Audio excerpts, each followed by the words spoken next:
അധ്യാത്മരാമായണം കിളിപ്പാട്ട് ബാലകാണ്ഡം സീതാസ്വയംവരം. ഹരി ശ്രീ ഗണപതയേ നമഃ. അവിഘ്നമസ്തു. ശ്രീരാമ രാമ രാമ ശ്രീരാമചന്ദ്ര ജയ. ശ്രീരാമ രാമ രാമ ശ്രീരാമഭദ്ര ജയ. ശ്രീരാമ രാമ രാമ സീതാഭിരാമ ജയ. ശ്രീരാമ രാമ രാമ ലോകാഭിരാമ ജയ. ശ്രീരാമ രാമ രാമ രാവണാന്തക രാമ. ശ്രീരാമ മമ ഹൃദി രമതാം രാമ രാമ. ശ്രീരാഘവാത്മാ രാമ. ശ്രീരാമ രമാപതേ. ശ്രീരാമ രമണീയ വിഗ്രഹ നമോസ്തുതേ. നാരായണായ നമോ നാരായണായ നമോ നാരായണായ നമോ നാരായണായ നമഃ.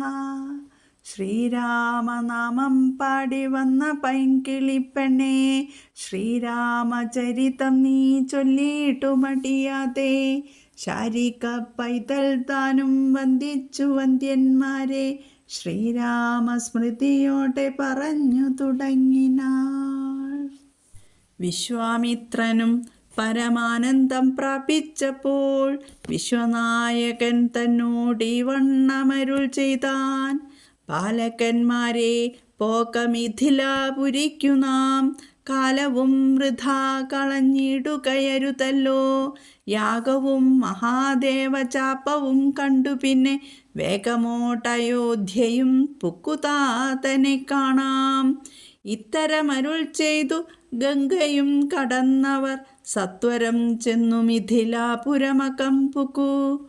മുനിനായകനായ കൗശികൻ വിശ്വാമിത്രൻ മുനിവാടം പ്രാപിച്ചിതെന്നതു കേട്ട നേരം മനസ്സി നിറഞ്ഞൊരു പരമാനന്ദത്തോടും ജനകമഹീപതി സംഭ്രമസമന്വിതം പൂജാസാധനങ്ങളുമെടുത്തു ഭക്തിയോടും ആചാര്യനോടും ഋഷിവാടം പ്രാപിച്ച നേരം ആമോദപൂർവം പൂജിച്ചാചാരം പൂണ്ടു നിന്ന രാമലക്ഷ്മണന്മാരെ കാണായി നൃപേന്ദ്രനും.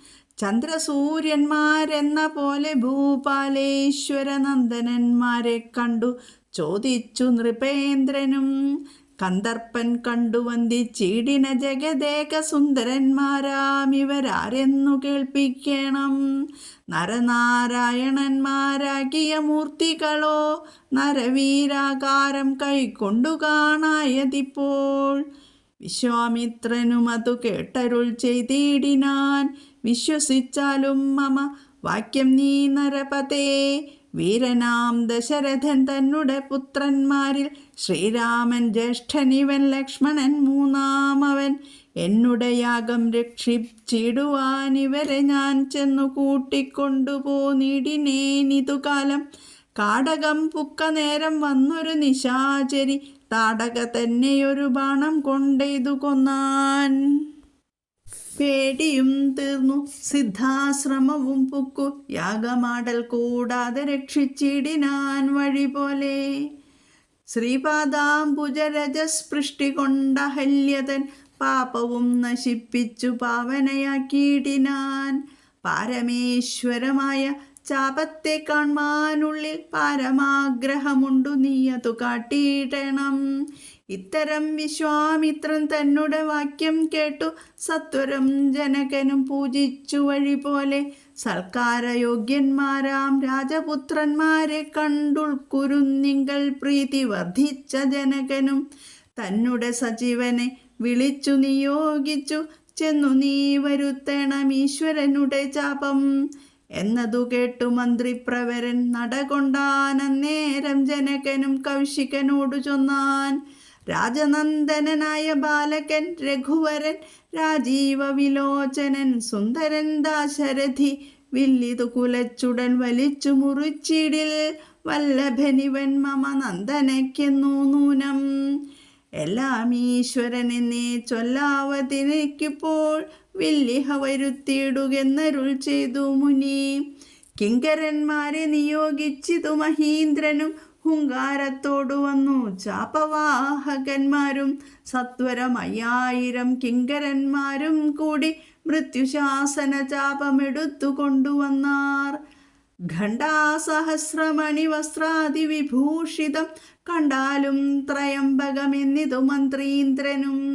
ചന്ദ്രശേഖരനുടെ പള്ളിവിൽ കണ്ടു രാമചന്ദ്രനും ആനന്ദം ഉൾക്കൊണ്ടു വന്ദിച്ചിടിനാൻ. വില്ലെടുക്കാമോ കുലച്ചിടാമോ വലിക്കാമോ ചൊല്ലുകെന്നതു കേട്ടു ചൊല്ലിനാൻ വിശ്വാമിത്രൻ.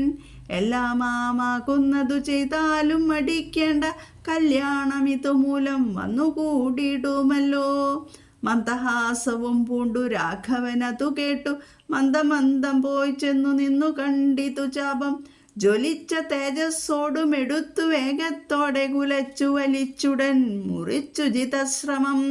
നിന്നരുളുന്ന നേരം ഈ 7 ലോകങ്ങളും ഒന്നു മാറ്റൊലി കൊണ്ടു വിസ്മയപ്പെട്ടു ജനം. പാട്ടുമാട്ടവും കൂത്തും പുഷ്പവൃഷ്ടിയും ഓരോ കൂട്ടമേ വാദ്യങ്ങളും മംഗലസ്തുതികളും. ദേവകളൊക്കെ പരമാനന്ദം പൂണ്ടു ദേവദേവനെ സേവിക്കയും അപ്സര സ്ത്രീകളെല്ലാം ഉത്സാഹം കൈക്കൊണ്ടു വിശ്വേശ്വരനുടെ വിവാഹോത്സവാരംഭഘോഷം കണ്ടു കൗതുകം പൂണ്ടാർ. ജനകൻ ജഗൽ സ്വാമിയാകിയ ഭഗവാനെ ജനസംസതി ഗാഠാശ്ലേഷവും ചെയ്താനല്ലോ. ഇടിവെട്ടിയിടും വണ്ണം വിൽമുറിഞ്ഞൊച്ച കേട്ടു നടുങ്ങി രാജാക്കന്മാരുരകങ്ങളെപ്പോലെ. മൈഥിലി മയിൽപേട പോലെ സന്തോഷം പൂണ്ടാൾ. കൗതുകമുണ്ടായി വന്നു ചേതസി കൗശികനും. മൈഥിലി തന്നെ പരിചാരികമാരും നിജമാതാക്കന്മാരും കൂടി നന്നായി ചമയിച്ചാർ. സ്വർണവർണ്ണത്തെ പൂണ്ട മൈഥിലി മനോഹരി സ്വർണഭൂഷണങ്ങളും അണിഞ്ഞു ശോഭയോടെ സ്വർണമാലയും ധരിച്ചാദരാൽ മന്ദമന്ദമർണോജനേത്രൻ മുമ്പിൽ സത്രപം വിനീതയായി വന്നുടൻ നേത്രോൽപലമാലയുമിട്ടാൾ മുന്നേ. പിന്നാലെ വരണാർത്ഥമാലയുമിട്ടിടിനാൻ. മാലയും ധരിച്ചു നീലോൽപലകാന്തി തേടും ബാലകൻ ശ്രീരാമനുമേറ്റവും വിളങ്ങിനാൻ. ഭൂമി നന്ദനയ്ക്കനുരൂപനായി ശോഭിച്ചിടും ഭൂമിപാലക ബാലൻ തന്നെ കണ്ടവർകളും ആനന്ദാംബുധി തന്നിൽ വീണുടൻ മുഴുകിനാർ. മാനവവീരൻ വാഴ്കെന്നാശിയും ചൊല്ലിയിട്ടിനാർ. അന്നേരം വിശ്വാമിത്രൻ തന്നോടു ജനകനും വന്ദിച്ചു ചൊന്നാൻ. ഇനി കാലത്തെ കളയാതെ പത്രവും കൊടുത്തയച്ചിടണം ദൂതന്മാരെ സത്വരം ദശരഥ ഭൂപനെ വരുത്തുവാൻ.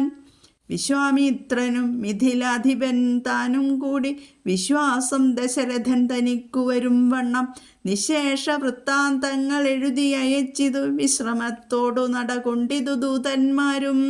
സാകേതപുരി പുക്കു ഭൂപാലൻ തന്നെ കണ്ടു ലോകൈകാധിപൻ കയ്യിൽ കൊടുത്തു പത്രമതും. സന്ദേശം കണ്ടു ഭക്തിസ്യന്തനൻ താനും ഇനി സന്ദേഹമില്ല പുറപ്പെടുകെന്നരുൾ ചെയ്തു. അഗ്നിമാനുപാധ്യായനാകിയ വസിഷ്ഠനും പത്നിയാമരുന്ധതി താനുമായി പുറപ്പെട്ടു. കൗതുകം പൂണ്ടു ചതുരംഗവാഹിനിയോടും കൗസല്യാദികളായ ഭാര്യമാരോടും കൂടി ഭരത ശത്രുഘ്നന്മാരാകിയ പുത്രന്മാരും പരമോത്സവയോഗ്യ വാദ്യഘോഷങ്ങളോടും മിഥിലാപുരമകം പുക്കിതു ദശരഥൻ. മിഥിലാധിപൻ താനും ചെന്നതിരേറ്റുകൊണ്ടാൻ. വന്ദിച്ചു ശതാനന്ദൻ തന്നോടും കൂടെ ചെന്നു വന്ധ്യനാം വസിഷ്ഠനെ തദനു പത്നിയെയും അർഘ്യപാധാദികളാൽ അർപ്പിച്ചു യഥാവിധി സൽക്കരിച്ചിതു യഥായോഗ്യമുർവീന്ദ്രൻ താനും. രാമലക്ഷ്മണന്മാരും വന്ദിച്ചു പിതാവിനെ സാമോദം വസിഷ്ഠനാമാചാര്യപാദാബ്ജവും തൊഴുതു മാതൃജനങ്ങളെയും യഥാക്രമം തൊഴുതു ശ്രീരാമപാദോംഭോജമനുജന്മാർ. തൊഴുതു ഭരതനെ ലക്ഷ്മണകുമാരനും തൊഴുതു ശത്രുഘ്നനും ലക്ഷ്മണപാദാംഭോജം. വക്ഷസ്സി ചേർത്തു താതൻ രാമനെ പുണർന്നിട്ടു ലക്ഷ്മണനെയും ഗാഠാശ്ലേഷവും ചെയ്തിടിനാൻ. ജനകൻ ദശരഥൻ തന്നുടെ കയ്യും പിടിച്ചനുമോദത്തോടുര ചെയ്തിതു മധുരമായി. 4 കന്യകമാരുണ്ടെനിക്കു കൊടുപ്പാനായി, 4 പുത്രന്മാർ ഭവാൻ തനിക്കുണ്ടല്ലോ താനും. ആകയാൽ 4 കുമാരന്മാർക്കും വിവാഹം ചെയ്താക്കിലോ, നിരൂപിച്ചാലേതുമേ മടിക്കേണ്ട. വസിഷ്ഠൻ താനും ശതാനന്ദനും കൗശികനും വിധിച്ചു മുഹൂർത്തവും 4 ആൾക്കും യഥാക്രമം. ചിത്രമായിരിപ്പൊരു മണ്ഡപമതും തീർത്തു, മുത്തുമാലകൾ പുഷ്പഫലങ്ങൾ തൂക്കി, നാനാരത്നമണ്ഡിത സ്തംഭ തോരണങ്ങളും നാട്ടി, രത്നമണ്ഡിത സ്വർണപീഠവും വച്ചു, ഭക്ത്യാ ശ്രീരാമ പാദാംഭോജം കഴുകിച്ചനന്തരം ഭേരിദുന്ദുഭി മുഖ്യ വാദ്യഘോഷങ്ങളോടും ഹോമവും കഴിച്ചു തൻ പുത്രിയാം വൈദേഹിയെ രാമനു നൽകിയിടിനാൻ ജനകമഹീന്ദ്രനും. തത്പാദതീർത്ഥം നിജശിരസി ധരിച്ചുടൻ ഉൾപ്പുളകാംഗത്തോടെ നിന്നിതു ജനകനും. യാതൊരു പാദതീർത്ഥം ശിരസി ധരിക്കുന്നു ഭൂദേശവിധി മുനീന്ദ്രാദികൾ ഭക്തിയോടെ. ഊർമിള തന്നെ വേട്ടു ലക്ഷ്മണകുമാരനും കാമ്യാങ്കിമാരാം ശ്രുതകീർത്തിയും മാണ്ഡവിയും ഭരതശത്രുഘ്നന്മാർ തന്നെ ഭക്തിമാരായി പരമാനന്ദം പൂണ്ടു വസിച്ചാരെല്ലാവരും. കുശികാത്മജനോടും വസിഷ്ഠനോടും കൂടി വിശദസ്മിതപൂർവം പറഞ്ഞു ജനകനും. മുന്നം നാരദനരുൾ ചെയ്തു കേട്ടിരിപ്പു ഞാൻ എന്നുടെ മക്കളായ സീതാവൃത്താന്തമെല്ലാം. യാഗഭൂദേശം വിശുദ്ധ്യർത്ഥമായുഴുതപ്പോൾ ഏകദാ സീതാമധ്യേ കാണായി കന്യാരത്നം. ജാതയായൊരു ദിവ്യ കന്യക തനിക്കു ഞാൻ സീത എന്നൊരു നാമം വിളിച്ചേനതുമൂലം. പുത്രിയായി വളർത്തു ഞാനിരിക്കും കാലത്തിങ്കൽ അത്ര നാരദനെഴുന്നള്ളിനാനൊരു ദിനം. എന്നോടു മഹാമുനി താനരുൾ ചെയ്താനപ്പോൾ, നിന്നുടെ മക്കളായ സീതാവൃത്താന്തം കേൾനീ. പരമാനന്ദമൂർത്തി ഭഗവാൻ നാരായണൻ പരമാത്മാവാമജൻ ഭക്തവത്സലൻ നാഥൻ. ദേവകാര്യാർത്ഥം പങ്ക്തി കണ്ഠനിഗ്രഹത്തിനായി ദേവേന്ദ്ര വിരിഞ്ച രുദ്രാദികളർത്ഥിക്കയാൽ ഭൂമിയിൽ സൂര്യാന്വയെ വന്നവതരിച്ചിതു രാമനായി മായാമർത്യവേഷം പൂണ്ടറിഞ്ഞാലും. യോഗേശൻ മനുഷ്യനായിടുമ്പോൾ ഇതുകാലം യോഗമായ ദേവിയും മാനുഷവേഷത്തോടെ ജാതയായിതു തവ വേശ്മനി. തൽക്കാരണാൽ സാദരം ശ്രീരാമനു കൊടുക്കമടിയാതെ നാരദനരുളി ചെയ്തു മറഞ്ഞിതു. പുത്രിയായി വളർത്തിതു ഭക്തി കൈക്കൊണ്ടു ഞാനും. സീതയെ ശ്രീരാഘവൻ എങ്ങനെ കൊടുക്കാവൂ, ചേതസി നിരൂപിച്ചാൽ എങ്ങനെ അറിയുന്നു എന്നതോർത്തിരിക്കുമ്പോൾ ഒന്നു മാനസേ തോന്നി. പന്നകവിഭൂഷണൻ തന്നനുഗ്രഹശക്തിയാ മൃത്യുശാസനാചാപം മുറിച്ചിടുന്ന പുമാൻ ഭർത്താവാകുന്നതുമൽ പുത്രിക്കെന്നൊരു പണം ചിത്തത്തിൽ നിരൂപിച്ചു വരുത്തി നൃപന്മാരെ. ശക്തിയില്ലിതിനെന്നു പൃഥ്വിപാലകന്മാരും ഉദ്ധത ഭാവമെല്ലാം അകലെ കളഞ്ഞുടൻ ബുദ്ധിയും കെട്ടുപോയങ്ങടങ്ങിക്കൊണ്ടാരല്ലോ. അദ്ഭുത പുരുഷനാം ഉൽപ്പല നേത്രൻ തന്നെ ത്വൽപ്രസാദത്താൽ ഇന്നു സിദ്ധിച്ചേൻ ഭാഗ്യവശാൽ. ദർപ്പക സമനായ ചിൽപുരുഷനെ നോക്കി പിൽപ്പാടു തെളിഞ്ഞുര ചെയ്തിതു ജനകനും. അദ്യ മേ സഫലമായി വന്നു മാനുഷജന്മം ഗദ്യോതായുധ സഹസ്രോദ്യോതരൂപത്തോടും. ഗദ്യോതാന്വയെ പിറന്നൊരു നിന്തിരുവടി വിദ്യുൽ സംയുതനായ ജീമൂതമെന്ന പോലെ ശക്തിയാം ദേവിയോടും യുക്തനായി കാൺക മൂലം ഭക്തവത്സല മമ സിദ്ധിച്ചു മനോരഥം. രക്തപങ്കജ ചരണാഗ്രേ സന്തതം മമ ഭക്തി സംഭവിക്കണം, മുക്തിയും ലഭിക്കണം. ത്വത്പദാംബുജഗളിതാംബുവിന്ദുക്കൾ ധരിച്ചുൽപലോത്ഭവൻ ജഗത്തൊക്കവേ സൃഷ്ടിക്കുന്നു. ത്വത്പദാംബുജഗളിതാംബുധാരണം കൊണ്ടു സർപ്പഭൂഷണൻ ജഗത്തൊക്കെ സംഹരിക്കുന്നു. ത്വത്പദാംബുജഗളിതാംബുധാരണം കൊണ്ടു സൽപുമാൻ മഹാബലി സിദ്ധിച്ചാനൈന്ദ്രപദം. ത്വത്പാദാംബുജരജസ്പൃഷ്ടി കൊണ്ടഹല്യയും കിൽഭിഷത്തോടു വേർപ്പെട്ടു നിർമ്മലയായാൾ. നിന്തിരുവടിയുടെ നാമകീർത്തനം കൊണ്ടു ബന്ധവുമകന്നു മോക്ഷത്തെയും പ്രാപിക്കുന്നു സന്തതം യോഗസ്ഥന്മാരാക്കിയ മുനീന്ദ്രന്മാർ. ചിന്തിക്കായി വരേണമേ പാദപങ്കജദ്വയം. ഇത്തമോരോന്നേ ചൊല്ലി സ്തുതിച്ചു ജനകനും ഭക്തി കൈകൊണ്ടു കൊടുത്തിടിനാൻ മഹാധനം. കരികൾ 600 10,000 തേരും തുരകങ്ങളെയും നൽകിയിടിനാൻ 100,000. പത്തിയും 1,00,300 ദാസികളും വസ്ത്രങ്ങൾ ദിവ്യങ്ങളായുള്ളതും ബഹുവിധം. മുത്തുമാലകൾ ദിവ്യരത്നങ്ങൾ പലതരം പ്രത്യേകം 100 കോടി കാഞ്ചനഭാരങ്ങളും സീതാദേവിക്കു കൊടുത്തിടിനാൻ ജനകനും. പ്രീതി കൈക്കൊണ്ടു പരിഗ്രഹിച്ചു രാഘവനും. വിധിനന്ദന പ്രമുഖന്മാരാ മുനികളെ വിധിപൂർവകം ഭക്ത്യാ പൂജിച്ചു വണങ്ങിനാൻ. സമ്മാനിച്ചിതു സുമന്ത്രാതിമന്ത്രികളെയും സമോദം പൂണ്ടു ദശരഥനും പുറപ്പെട്ടു. കൽമഷമകന്നൊരു ജനക നൃപേന്ദ്രനും തന്മകളായ സീത തന്നെയും ആശ്ലേഷിച്ചു. നിർമ്മലഗാത്രിയായ പുത്രിക്കു പതിവ്രതാധർമ്മങ്ങളെല്ലാം ഉപദേശിച്ചു വഴി പോലെ. ചിന്മയൻ മായാമയനായ രാഘവൻ നിജ ധർമ്മധാരങ്ങളോടും കൂടവേ പുറപ്പെട്ടു. പൂർവം രാമതപോവനാധിഗമനം ഹത്വാ മൃഗം കാഞ്ചനം. വൈദേഹീഹരണം ജടായുമരണം സുഗ്രീവ സംഭാഷണം. ബാലീ നിഗ്രഹണം സമുദ്രതരണം ലങ്കാപുരീദാഹനം. പശ്ചാത് രാവണ കുംഭകർണനിധനം ഹേത്യദ്ധിരാമായണം. ഹേത്യദ്ധിരാമായണം. ഹേത്യദ്ധിരാമായണം. നമസ്തേ സജ്ജനങ്ങളെ. ഇന്ന് നമ്മൾ പാരായണം ചെയ്തത് സീതാ സ്വയംവരമാണ്. കഴിഞ്ഞ ഭാഗത്ത് അഹല്യ മോക്ഷവും അഹല്യ സ്തുതിയും പാരായണം ചെയ്തു. അതിൻ്റെ വിശദീകരണവും പറഞ്ഞു തന്നു. ഇന്ന് നമുക്ക് സീതാ സ്വയംവരം മനസ്സിലാക്കാം. അഹല്യസ്തുതി ഭക്തിയോടെ ജപിക്കുന്ന മനുഷ്യൻ എല്ലാ പാപങ്ങളും നശിച്ച് ശുദ്ധനായി തീർന്ന് ബ്രഹ്മാനന്ദം പ്രാപിക്കും എന്ന് പറഞ്ഞിരുന്നു. ഭക്തിയോടെ രാമനെ മനസ്സിൽ സ്ഥാപിച്ചുകൊണ്ട് ഈ സ്തുതി ജപിക്കുകയാണെങ്കിൽ ഇഹലോക ജീവിതത്തിൽ അവർക്ക് സകല സൗഖ്യങ്ങളും ഉണ്ടാകും. ഫലശ്രുതിയിൽ പറഞ്ഞതാണ്, ജീവിതത്തിൽ അവർക്ക് സകല സൗഖ്യങ്ങളുണ്ടാകും. പുത്രന്മാർ വേണമെന്ന് ജപിച്ചാൽ നല്ല പുത്രന്മാരുണ്ടാകും. ധനം ആഗ്രഹിക്കുന്നവർക്ക് ധനലാഭമുണ്ടാകും. ഗുരുപത്നിയെ പ്രാപിച്ചവൻ, സ്വർണം മോഷ്ടിച്ചവൻ, മാതാപിതാക്കളെ വധിച്ചവൻ, ബ്രാഹ്മണവധം നടത്തിയവൻ, വഴിപിഴച്ച സുഖഭോഗങ്ങളിൽ ഏർപ്പെട്ടവൻ, മദ്യപാനി എന്നിവർ പോലും നിത്യവും മനസ്സിൽ രാമചന്ദ്രനെ ഭക്തിയോടെ ജപിച്ച് വണങ്ങുകയാണെങ്കിൽ മോക്ഷം ലഭിക്കുമെന്നാണ് പറയുന്നത്.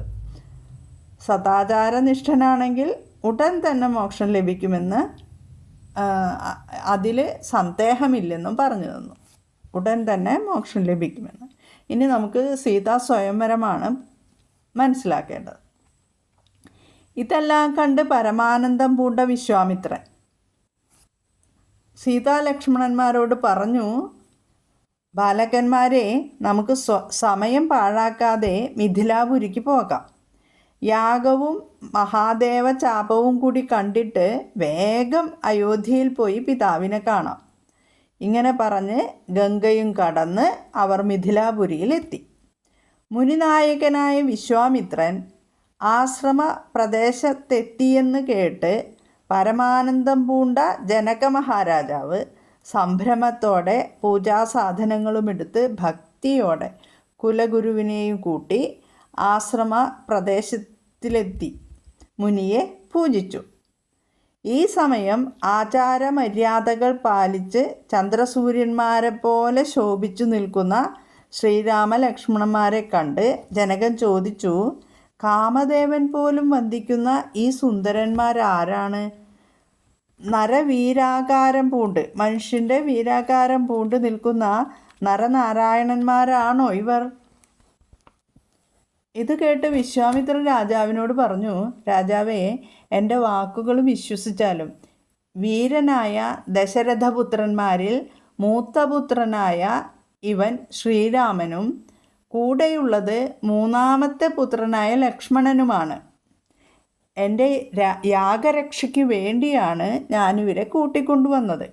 കാട്ടിൽ പ്രവേശിച്ചപ്പോൾ കണ്ട നിശാചാരിയായ താടകയെ രാമൻ ബാണം കൊണ്ട് വധിച്ചു. പിന്നീട് സിദ്ധാശ്രമം പ്രവേശിച്ച് യാഗരക്ഷ നടത്തി. തൃപ്പാദകമലങ്ങളിലെ പൊടിയുടെ സ്പർശം കൊണ്ട് അഹല്യയ്ക്ക് മോക്ഷം നൽകി. ഇനിയിപ്പോൾ മഹേശ്വര ചാപം കാണാനുള്ള ആഗ്രഹമുണ്ട്, നീ അത് കാട്ടിത്തരണം എന്ന് പറഞ്ഞു. ഇത്തരത്തിലുള്ള വിശ്വാമിത്രൻ്റെ വാക്കുകൾ കേട്ടപ്പോൾ ജനകൻ അവരെ പൂജിച്ച് സത്കരിച്ചു. യോഗ്യന്മാരായ രാജപുത്രന്മാരെ കണ്ട് സന്തോഷം വർദ്ധിച്ച ജനകൻ തന്നുടെ മന്ത്രിയോട് ശൈവചാപം കൊണ്ടുവരാൻ ആജ്ഞാപിച്ചു. രാജാജ്ഞയനുസരിച്ച് മന്ത്രി പോയപ്പോൾ ജനകൻ വിശ്വാമിത്രനോട് പറഞ്ഞു, ദശരഥപുത്രനും രാജീവ വിലോചനനും സുന്ദരനുമായ രഘുവരൻ ഈ വില്ലെടുത്ത് കുലച്ച് വലിച്ചു മുറിക്കുകയാണെങ്കിൽ ഇവൻ തന്നെയാണ് എൻ്റെ മകൾക്ക് യോഗ്യനായ ഭർത്താവ് എന്നതിൽ സംശയമില്ല. ആഗ്രഹം പ്രകടിപ്പിച്ചു. ഇത് കേട്ട് വിശ്വാമിത്രൻ പറഞ്ഞു, എല്ലാം ഈശ്വരനിശ്ചയമാണ്, ഏതായാലും വില്ലു വരുത്തുക. മഹീന്ദ്രൻ കിങ്കരന്മാരെ നിയോഗിച്ചു. ചാപവാഹകന്മാരും 5000 കിങ്കരന്മാരും കൂടി ഹുങ്കാരത്തോടുകൂടി ശൈവചാപം കൊണ്ടുവന്നു. ആയിരക്കണക്കിന് ചെറുമണികൾ, രത്നങ്ങൾ, വസ്ത്രം മുതലായവയാൽ അലങ്കരിക്കപ്പെട്ട ത്രയംബകം കണ്ടാലും എന്ന് മന്ത്രിപ്രവരൻ പറഞ്ഞു. ശിവൻ്റെ പള്ളിവില്ലു കണ്ട് ശ്രീരാമചന്ദ്രൻ ആനന്ദത്തോടെ വന്ദിച്ചു. ഇവിടെ ശിവൻ്റെ പള്ളിവില്ലെന്ന് പറയുന്നുണ്ട്. അത് കണ്ട് ശ്രീരാമചന്ദ്രൻ ആനന്ദത്തോടെ വന്ദിച്ചു. വില്ലെടുക്കാമോ, കുലച്ചിടാമോ, വലിക്കാമോ എന്നുള്ള ശ്രീരാമൻ്റെ ചോദ്യങ്ങൾക്ക് ഉത്തരമായി വിശ്വാമിത്രൻ പറഞ്ഞു, എല്ലാം ആകാം, ആകുന്നത് ചെയ്യാൻ മടിക്കേണ്ട, മംഗളം ഉണ്ടായി വരും എന്ന് വിശ്വാമിത്രൻ പറഞ്ഞു. ഇത് കേട്ട് മന്ദസ്മിതം പൂണ്ട രാഘവൻ മെല്ലെ ശൈവചാപത്തിന് അടുത്ത് ആദ്യം പോയി നിന്ന് ശൈവചാപത്തെ കണ്ടു. എന്നിട്ട് ജ്വലിച്ച തേജസ്സോടെ പ്രയാസം കൂടാതെ വില്ലെടുത്ത് കുലച്ചു. വലിച്ചു മുറിച്ചിട്ട നേരം 14 ലോകങ്ങളിലും അത് മാറ്റുലി കൊണ്ടു. ജനം വിസ്മയപ്പെട്ടു.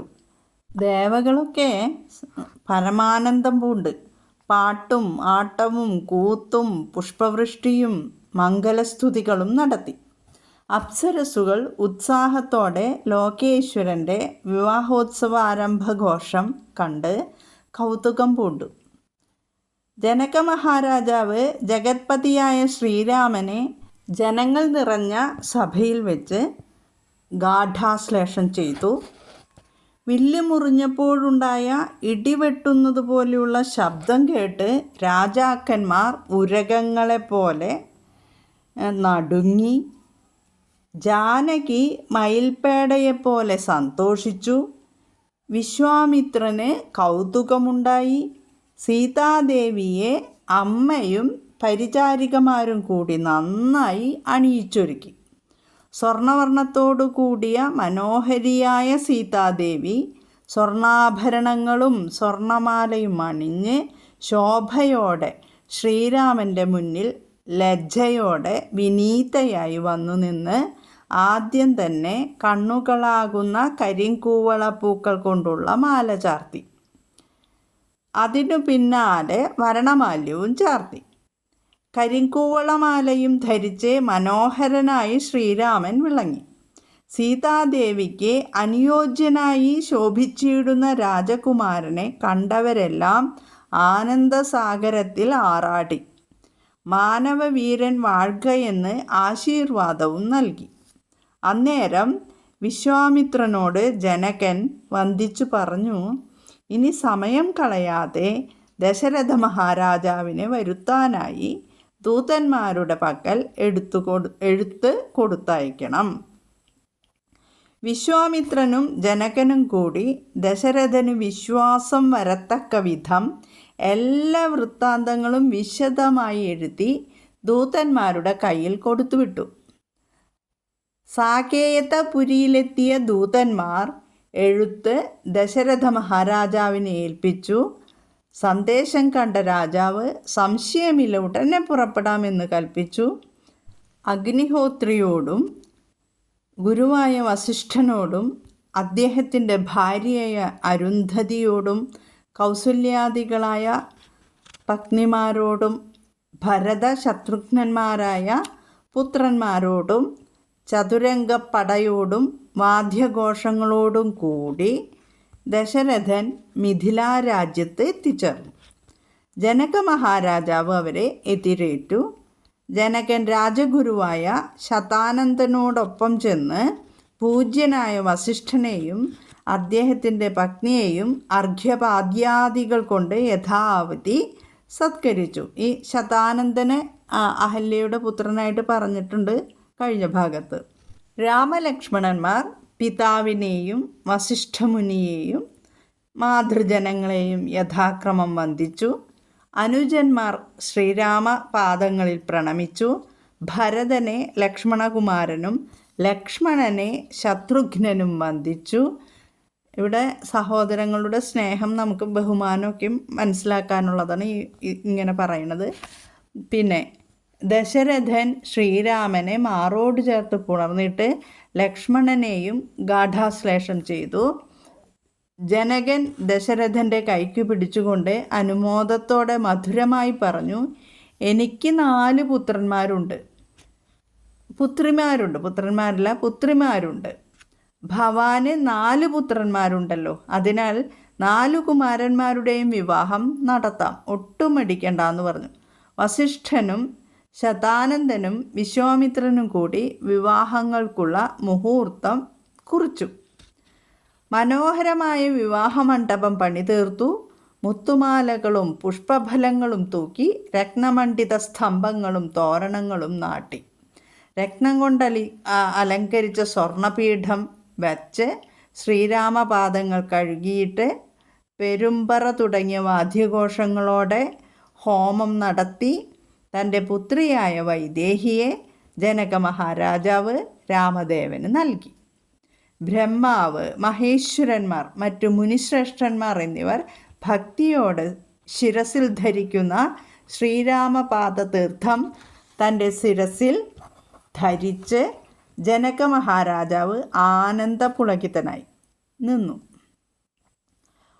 ഊർമിള ലക്ഷ്മണകുമാരനെയും ശ്രുതകീർത്തിയും മാണ്ഡവിയും യഥാക്രമം ഭരതശത്രുഘ്നന്മാരുടെയും പത്നിയായി. ഇവിടെ വാൽമീകി രാമായണത്തിൽ ഒരു ലേശം വ്യത്യാസമുണ്ട് ഭരതൻ്റെയും ശത്രുഘ്നൻ്റെയും പത്നിമാരുടെ പേരുകളിൽ കേട്ടോ. ഊർമിള ലക്ഷ്മണൻ്റെ തന്നെ. വിവാഹമെല്ലാം കഴിഞ്ഞതിന് ശേഷം ജനകൻ വിശ്വാമിത്രനോടും വസിഷ്ഠനോടും മന്ദഹാസത്തോടെ പറഞ്ഞു, എൻ്റെ മക്കളായ സീതാദേവിയുടെ വൃത്താന്തങ്ങൾ മുൻപ് നാരദൻ വന്ന് പറഞ്ഞ് ഞാൻ കേട്ടിട്ടുണ്ട്. യാഗഭൂമി വിശുദ്ധമാക്കുന്നതിനു വേണ്ടി ഉഴുത്തപ്പോൾ ഉഴവുചാലിൻ്റെ മധ്യഭാഗത്ത് നിന്ന് ഒരു ദിവ്യ കന്യകയെ കിട്ടി. അവൾക്ക് ഞാൻ സീത എന്ന് പേര് നൽകി. അവളെ പുത്രിയായി വളർത്തിക്കൊണ്ടിരിക്കെ ഒരു ദിവസം നാരദമുനി വന്ന് എന്നോട് പറഞ്ഞു, നിന്നുടെ മകളായ സീതയുടെ വൃത്താന്തങ്ങൾ കേട്ടുകൊള്ളുക. പരമാനന്ദമൂർത്തിയായ ഭഗവാൻ നാരായണൻ ദേവകാര്യർത്ഥം രാവണനെ വധിക്കുന്നതിനായി ബ്രഹ്മാവ്, മഹേശ്വരൻ, ഇന്ദ്രൻ തുടങ്ങിയവർ അഭ്യർത്ഥിക്കുകയാൽ മനുഷ്യരൂപം പൂണ്ട് സൂര്യവംശത്തിൽ രാമനായി അവതരിച്ചിരിക്കുന്നു. യോഗേശനായ ഭഗവാൻ മായാമാനുഷവേഷം പൂണ്ട് ശ്രീരാമൻ എന്ന മനുഷ്യനായപ്പോൾ യോഗമായാദേവിയും മാനുഷവേഷത്തിൽ അങ്ങയുടെ ഗൃഹത്തിൽ ജനിച്ചിരിക്കുന്നു. അതുകൊണ്ട് മടിക്കാതെ സീതയെ ശ്രീരാമചന്ദ്രന് നൽകുക. ഇത്രയും പറഞ്ഞ് നാരദൻ മറഞ്ഞു. ഭക്തിയോടെ ഞാൻ പുത്രിയായി വളർത്തിയ സീതയെ ശ്രീരാമന് എങ്ങനെയാണ് കൊടുക്കേണ്ടതെന്ന് ചിന്തിച്ചിരിക്കുമ്പോൾ ശ്രീ പരമേശ്വര അനുഗ്രഹത്താൽ മനസ്സിൽ ഒരു ഉപായം തോന്നി. മഹേശ്വര ചാപം മുറിച്ചിടുന്ന പുരുഷൻ എൻ്റെ മക്കളുടെ ഭർത്താവാക്കുമെന്ന ഒരു പന്തയം വെച്ചു. ആ പന്തയത്തിൽ പങ്കെടുക്കാൻ നിരവധി രാജാക്കന്മാരെത്തി. പക്ഷേ അവരെല്ലാം തന്നെ അഹങ്കാരമെല്ലാം നശിച്ച് ബുദ്ധിയും കെട്ട് മടങ്ങിപ്പോയി. പരമശിവൻ്റെ അനുഗ്രഹത്താലുള്ള ഭാഗ്യം കൊണ്ട് അദ്ഭുത പുരുഷനായ ഉൽപ്പലനേത്രനെ തന്നെ ഇന്ന് ലഭിച്ചു എന്ന് ജനക മഹാരാജാവ് പറഞ്ഞു. പിന്നീട് ജനകൻ കാമദേവതുല്യനായ ശ്രീരാമനെ നോക്കിക്കൊണ്ട് സന്തോഷത്തോടെ പറഞ്ഞു, കോടി സൂര്യന്മാരെ ശോഭിക്കുന്ന രൂപത്തോടെയുള്ള സൂര്യവംശജനായ അങ്ങയെ മിന്നലോടുകൂടിയ മേഘം പോലെ ശക്തിയായ ദേവിയോടൊത്ത് കാണാൻ കഴിഞ്ഞതിൽ എൻ്റെ ജന്മം സഫലമായി. ഭക്തവത്സല, അങ്ങയുടെ ചെന്താമരക്കാലുകളിൽ എനിക്ക് എപ്പോഴും ഭക്തി ഉണ്ടാകണം, മുക്തി ലഭിക്കുകയും വേണം. അങ്ങയുടെ പാദപങ്കജങ്ങളിൽ നിന്ന് പുറപ്പെട്ട ജലബിന്ദുക്കളെ ധരിച്ച് ബ്രഹ്മാവ് സൃഷ്ടി നടത്തുന്നു. അങ്ങയുടെ പാദപങ്കജങ്ങളിൽ നിന്ന് പുറപ്പെടുന്ന ജലം ശിരസിൽ ധരിച്ച് മഹേശ്വരൻ സംഹാരം നടത്തുന്നു. അങ്ങയുടെ പാദകമലങ്ങളിലെ തീർത്ഥം ധരിച്ച് മഹാബലി ഇന്ദ്രപദം പ്രാപിച്ചു. അങ്ങയുടെ പാദകമലങ്ങളിലെ പൊടിയുടെ സ്പർശം അഹല്യയുടെ ശാപം തീർത്ത് അവൾക്ക് മോക്ഷം നൽകി. അങ്ങയുടെ നാമകീർത്തനം കൊണ്ട് യോഗികളായ മുനീന്ദ്രന്മാർ മോക്ഷത്തെ പ്രാപിച്ചു. അങ്ങയുടെ പാദകമലങ്ങൾ എപ്പോഴും ചിന്തിക്കുവാൻ ഇടവരണം. ഇങ്ങനെ ഓരോന്നും പറഞ്ഞ് ജനകൻ ശ്രീരാമനെ സ്തുതിച്ചു.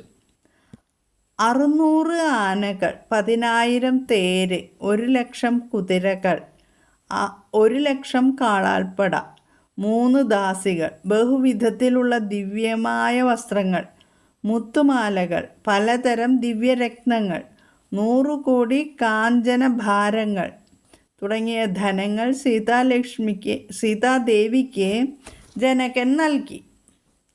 സന്തോഷത്തോടെ ശ്രീരാമൻ അവ സ്വീകരിച്ചു. വിധിപൂർവം വസിഷ്ഠൻ തുടങ്ങിയ മുനികളെയും സുമന്ത്രർ തുടങ്ങിയ പ്രമുഖ മന്ത്രിമാരെയും ആദരിച്ചിട്ട് ദശരഥൻ സന്തോഷത്തോടെ പുറപ്പെടുവാൻ ആരംഭിച്ചു. ഇതുവരെയാണ് നമ്മളിന്ന് പാരായണം ചെയ്തത്.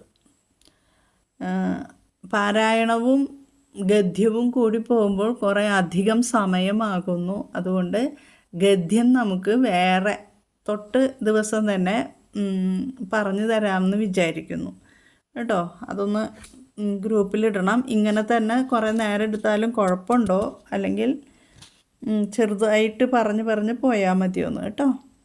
രാമായ രാമഭദ്രായ രാമചന്ദ്രായ വേദസേ രഘുനാഥായ നാഥായ സീതായാഃ പതയേ നമഃ. ഹരേ രാമ രാമ രാമ ഹരേ ഹരേ, ഹരേ കൃഷ്ണ കൃഷ്ണ കൃഷ്ണ ഹരേ ഹരേ. ഓം ശാന്തി ശാന്തി ശാന്തി.